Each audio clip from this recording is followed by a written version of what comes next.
So in New York, you got a Parks Peace Officers Union calling for stiffer penalties for a Mzungu accused of assaulting a black peace officer and insulting him and a black security guard with the onslaught of slurs. Now, authorities say on December 28th, 2021, Jake Grogan, he's a 21-year-old white supremacist, it said was speeding through a testing site, for the virus, above the 5-mile-an-hour limit at the Greenbelt Recreation Center on Staten Island. And a black licensed security guard working on behalf of the New York City Parks Enforcement Patrol asked Grogan to slow down. It said, but that triggered, a rant where the 21-year-old reportedly said, I'll, F you up.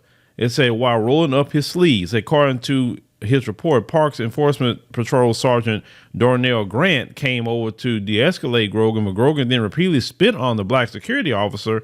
Grant then placed Grogan under arrest. Grogan flailed his body and threw punches and dirt in Sergeant Grant's face, according to the arrest statement. Now, Grogan then went on a tirade, which included, you stupid, he said, blackies, it's not illegal to be racist, you stupid. And then he mentioned the name they love to call black people. Okay. Now, notice he said it's not illegal to be that way. And I told y'all a long time ago, it should be illegal. It should be illegal. And the reason why it should be illegal is because these people don't know how to act any other way. I told you, if you want to see mass incarceration of them, they got to do two things. One, make that illegal. Two, when it comes to the race soldiers and everything, they got to get rid of qualified immunity, right? Three, they should have laws saying that certain, words due to the historical value shouldn't be illegal as well. Now you say, well, we got freedom of speech. Well, you don't really have freedom of speech like talking about. You could say things within reason, but for instance, you can't say certain things on an airplane. You can't say certain things in a movie theater. You can't even yell the word fire and get people in a panic, right?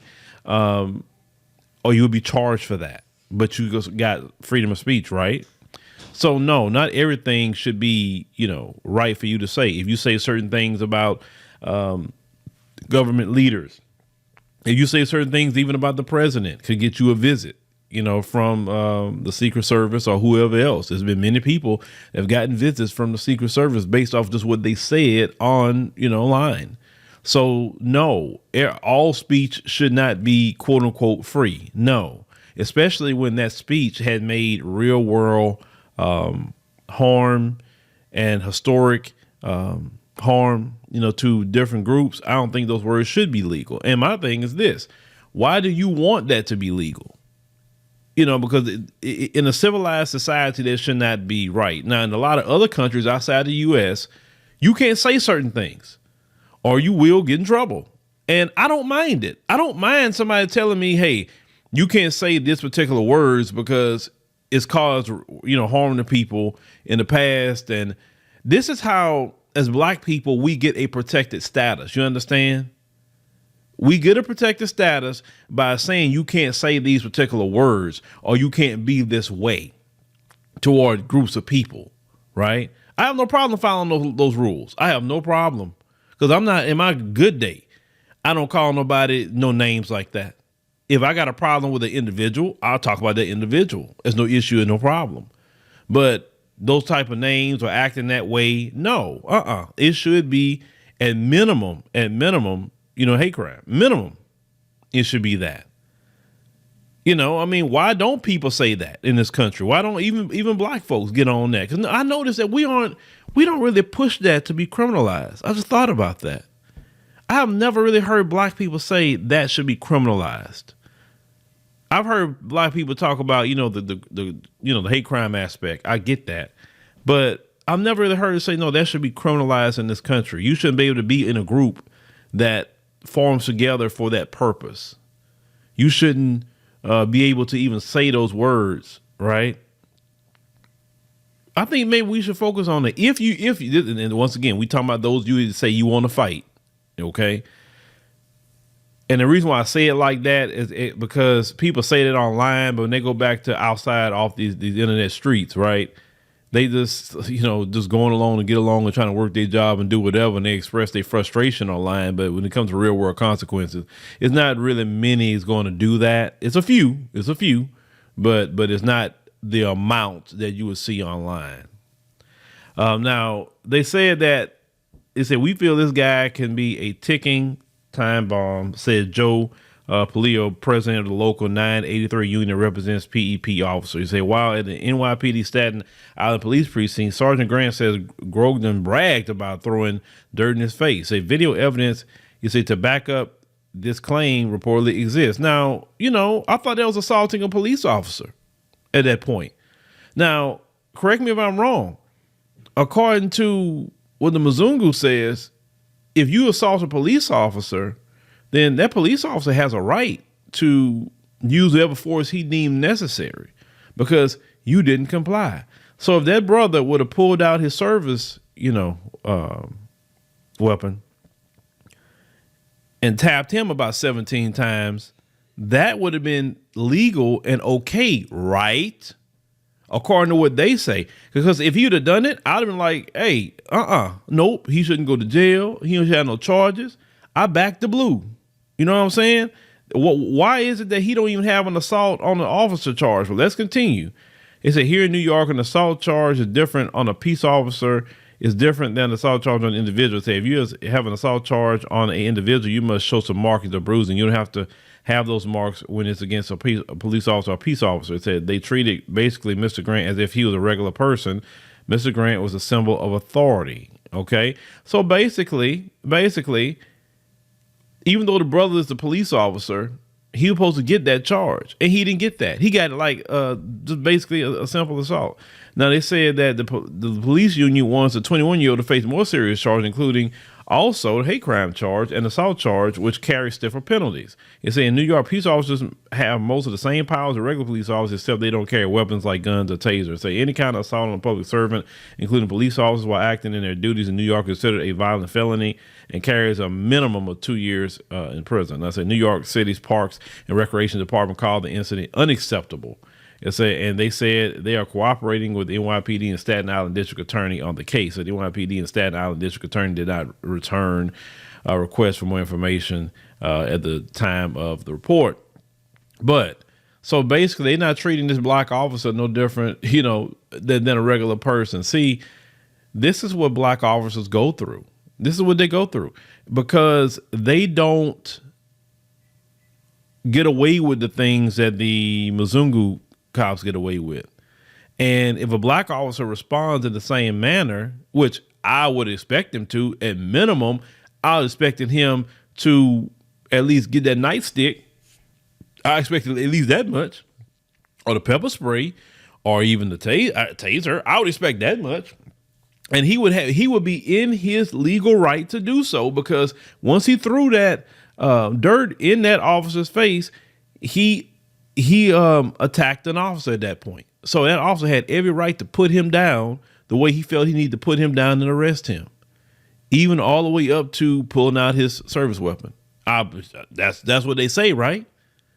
They say if you just follow the law, do what you're told by the police, and nothing bad will happen. So I feel the same way. You see how black officers are versus them? Now, if the role had been reversed and that had been a brother, did the exact same thing to one of them, or that brother had been out of there. He definitely would have been shot. You know that. At minimum, he would have got tased. At minimum. And I say minimum. Tased and probably got his behind beat. On top of that, he would have got all those charges. But when this Mzungu here, he gets to get off like, no. They need to, no. Now they new mayor, not Eric Adams. So the officer should be like, hey, Mayor Adams, what we gonna do about this? It say, but you use a former NYPD, so come on. What's gonna happen here? Now, I think the dude probably will get enhanced charges, though. I think he will, probably because of Eric Adams in there. You know what I'm saying? Because all the officer got to do is go to the mayor now and say something. Because, I mean, it wouldn't even make sense for that. But we'll see. I'm interested to see how this story will go. But yeah, I've talked to many black officers, and they've told me to my face to say, "Hey, we don't, we do not get the same treatment and protection like them folks." They've told me. I mean, made my, I guess he would consider my cousin's husband, but may he rest, in power. He joined the ancestors. No, he didn't lose his life in the line of duty, but he just, he passed away. He was, sick, but I remember he told me that he worked for HPD, Houston Police, for years, and he said, "Yeah, we don't get away with nothing." I talked to, one time a brother, Fort Worth Police, same thing. I talked to brothers that's been in DC Police, all of them say the same thing. They told me, because they got some brothers who are police officers that love our show. And shout out to our brothers and sisters as police officers out there that's trying to do the right thing, man. Listen, I prefer to deal with a black police officer any day. Now we ain't talking about the Uncle Ruckus ones now, but we talking about like a real brother or sister. I prefer to deal with them. How I feel about it, when black folks call 911, they should be a law that they have to send a black officer. I would prefer it that way, because we know, look, how it is. A black police officer show up and he or she ain't on that BS. You can just, once you read that from them, they come and say, "What's going on?" So you talk to them, say, "This going on, this." And you know what I'm saying? We be in our state. You know how some black folks, not all, I've learned not to do that, talk on my hands with people, because especially dealing with race soldiers, they always want to say you're trying to do them something. Some black folks just talk with their hands like that. But you can talk with your hands, you can be expressive, you can do whatever, and black police officers say, "Yeah, okay, I got you. All right, let me figure out what's going on." Versus the Mzungu ones, man, they come and turned up. All they heard was black. Even you called them, you the victim. You still in trouble. You know what I'm saying? So, yeah.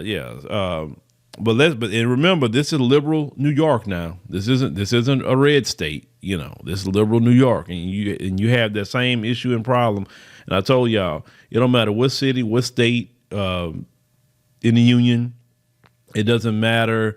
Liberal, conservative, don't matter. The whole system is white supremacy. But thank you, ladies and gentlemen, for listening to our podcast and joining us. Maybe it's your first time. Welcome. Make sure you subscribe. We greatly appreciate you to subscribe to our podcast, and make sure you click the like button. And, also we still have our fundraiser going on for 2022. The link would be below. We would greatly appreciate you if you donate something to that effort, because they say it goes in the good ground. You can hear exactly what we want to do in 2022. A lot of those things are already starting to get the ball rolling now, and we greatly appreciate those who have donated to us so far.